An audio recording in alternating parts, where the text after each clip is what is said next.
Hi Landon, how are you doing today? I'm good. How are you? Really good. So this is our last session, so I really wanted to just go over how much growth we've made, how we're gonna strategize for if any of the issues and grief-related things come up in the future and talk about that. Yeah. So where did you want to start?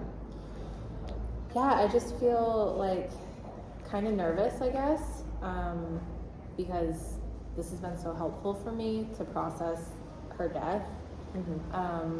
And so just knowing that it's sort of time to not see you anymore, it's been a little bit nerve-wracking, but I think I'm ready. Yeah. Yeah. And when we look really to your treatment goals that you had defined, you really have accomplished so much. You graduated from medical school and are now in your association or residency there. You have a lot of wonderful relationships, and the oppositional issues that you were facing have almost completely been resolved. Yeah, for sure. I know I just had such a hard time, as a kid and as an adolescent, and then falling in love with someone who died so young, it was just so much for me. So, yeah. I feel like that rebellious piece is probably still within me, but I think there's been so much growth from that. So yeah. So I want to go over the grief that we've worked through regarding Jamie, and what tools did you find in our therapy to be most useful in really helping you process the grief? I think just being able to talk about it fully and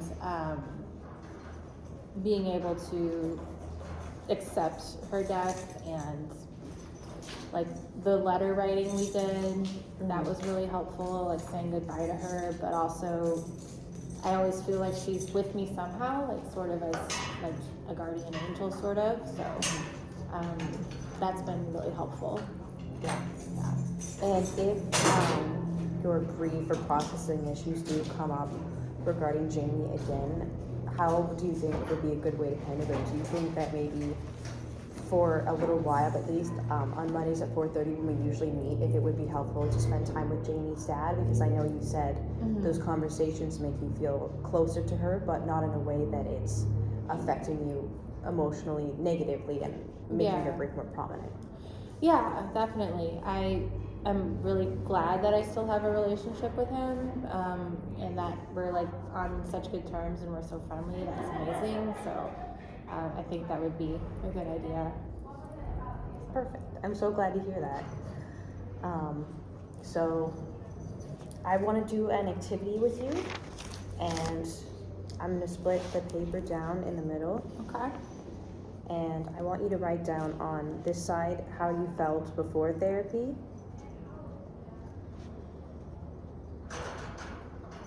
and on the other side how you feel now.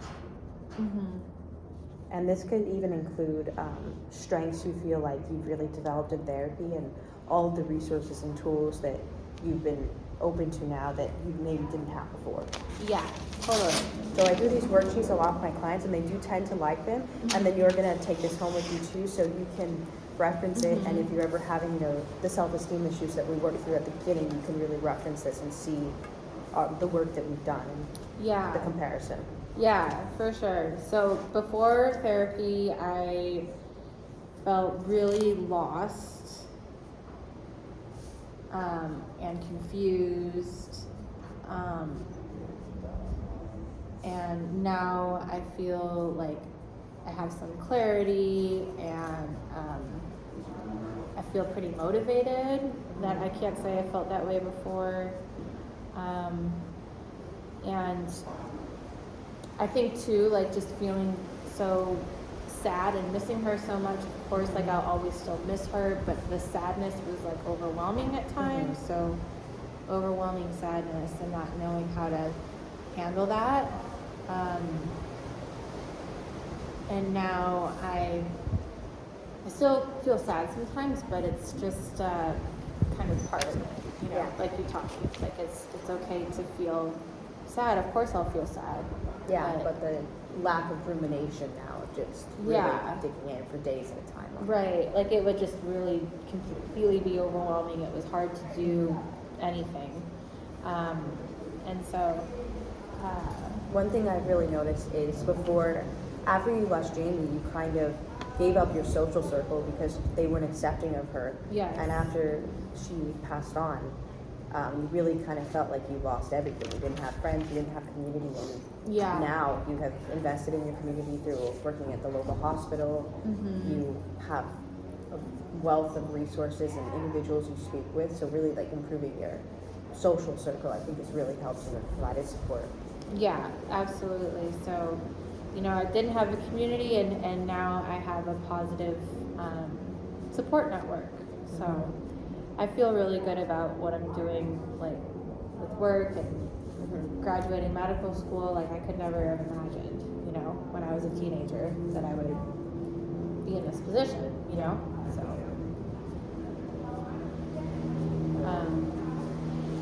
and I think also too is like I would feel some guilt that I got to live and she didn't. I mean, she had cancer. Like it's not like a survivor's guilt necessarily, but because she died so young and it's still so unfair. Sometimes I feel guilty that I'm still here and she's not. Yeah. And so now I feel a lot more peace with her death.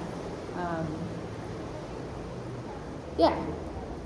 So I can see that I've made a lot of progress. Yeah. And I really want you to keep in mind, because I know it was so profoundly meaningful to you and something that you and Jamie both shared, but your involvement in the Christian faith and sharing that faith with her and, speaking with her dad about it. Prior to meeting her, you weren't involved as much in that community, and you said that it was so helpful and supportive for you in processing that event. So I think some protective factors would definitely be, if you're ever feeling those feelings coming back, really reach out to someone. And you're so much more inclined to witness to people and speak your mind prior to therapy, where I know you were very defensive, very trying to protect yourself from being hurt, and now very much more open with people. Yeah, for sure. Yeah, the spirituality that I have has been so just helpful and peaceful also. So I'll put that down too. Yeah.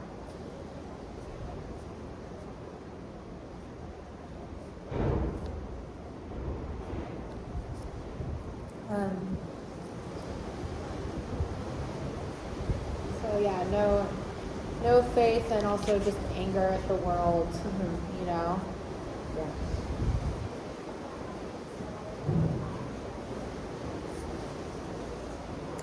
Well, this worksheet was the last thing I had planned for our session today, but I did allow enough time where if you wanted to go over any concerns you might have or anything else to close out the session, I wanted to take this time to do that.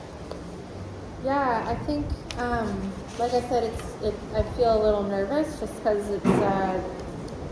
this has been so helpful for me with grief, but I can see, writing this, that I have actually made a lot of progress, and it makes me really proud and thankful to you to help me get to where I am now. So, yeah, I think this has been just like such a good experience for me.